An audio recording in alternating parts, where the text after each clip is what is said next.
So can you play the piano? Maybe, a bit like Elton John there. I can't, but I would like to be able to. I really would. I'd like to be able to be Elton John. But someone who could perhaps make that happen for me and for you indeed is Melanie Spanswick, who's going to be signing copies of her book, So You Want to Play the Piano, at Foulds Music Shop in Derby this afternoon. Welcome into the studio. Thank you very much. It's lovely to be here. Yeah, and you've dashed here too, and I appreciate it. You literally just hopped off the train, haven't you? That's right, From yes. that London, from the big That's lights. Right. So this afternoon, 2:00, it all gets going. It does. The book, So You Want to Play the Piano. And the title suggests that this is basic from the, just the thought popping into your head. Do you need any knowledge to start with? Not at all. Not to read this book. This is for total, well, people that have never played ever before.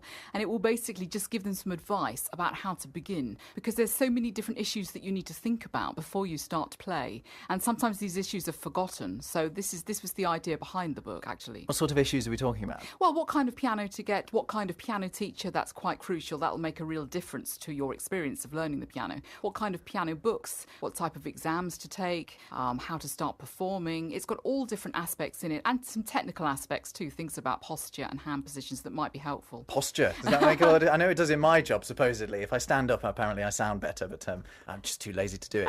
But posture plays a big part. It does. You've got to start off by sitting correctly at the instrument. Not just sitting up straight, but being in the right part of the piano, and your arms at the right height, your feet firmly on the floor. All these things can make a difference when you start, and sometimes these things are forgotten. So the idea behind the book was just to remind people of the best ways to begin. The first thing you mentioned as a criteria is having a piano. Yes. They're expensive, though, aren't they? I mean, if you just had a thought, I'd like to play the piano, not everyone can just go out and buy one. I think that's a bit of a fallacy, because unfortunately pianos aren't holding their value now. Oh. So you can pick them up quite cheaply, and also you can get full-size keyboards, digital keyboards, which aren't quite the same as the piano, but they will have the full-size keyboard stretch, which is quite important to start with, and this can make a difference. And you can pick these up quite cheaply on eBay and all different sites online.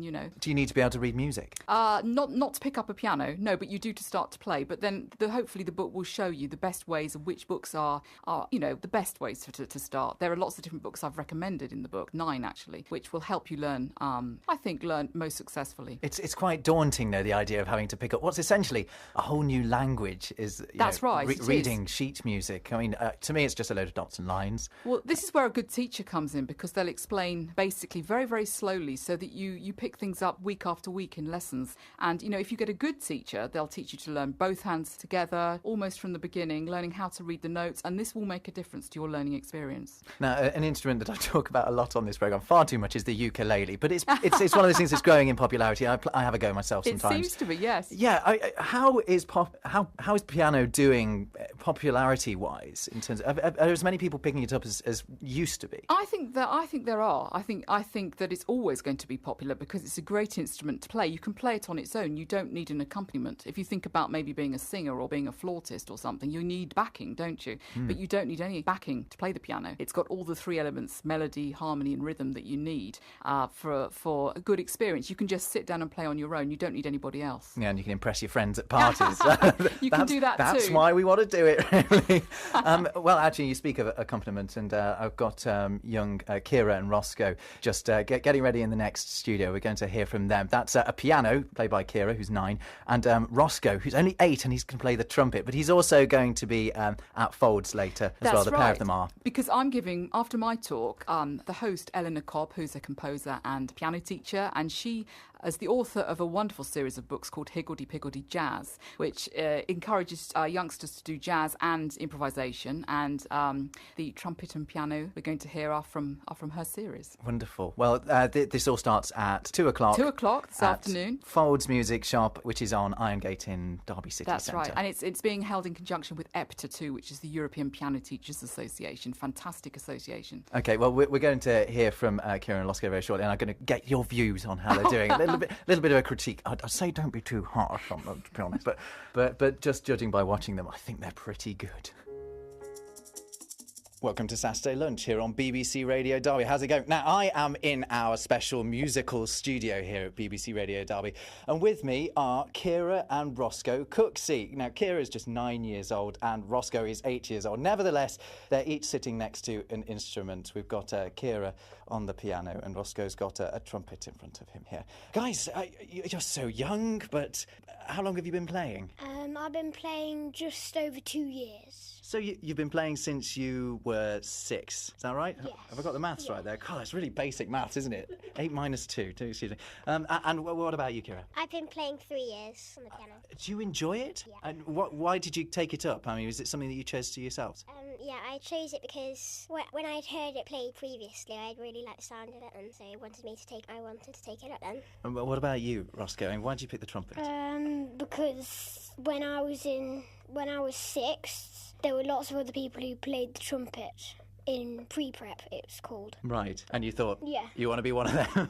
Fantastic. Well, I can actually speak to their tutor as well, Elena Cobb, who's also in the studio. And how do you go about teaching people so young? I mean, is it better to have a young student? Well, I think age of 6 is a really good age to start, and it does help when somebody's so bright as Ciara and Roscoe. But I think piano or any musical instrument is such an important playing a musical instrument is such an important part of education and life for the future. So many children will have a fantastic hobby. And we do hear how learning languages can sometimes be more easily picked up when you're young. Is it the same with music? I speak 3 languages, actually. Don't boast. No, but I'm saying that phonetically, I've learned phonetically 2 of my other languages, and I must say music is all about sound, so it does develop a lot of creativity in the brain, and it works effortlessly with everything else. OK, well, Roscoe and Ciara's mums here. Karen, you're very proud of them? I am indeed, yes. They're the apple of my eye. Well, I'd like to hear them play. Guys, are you up for playing something for me? Yeah. What have you got? Blue River. Well, please, take it away.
Oh, guys, that was smooth. I love it. That was the sound of 9-year-old Ciara and 8-year-old Roscoe Cooksey here on BBC Radio Derby.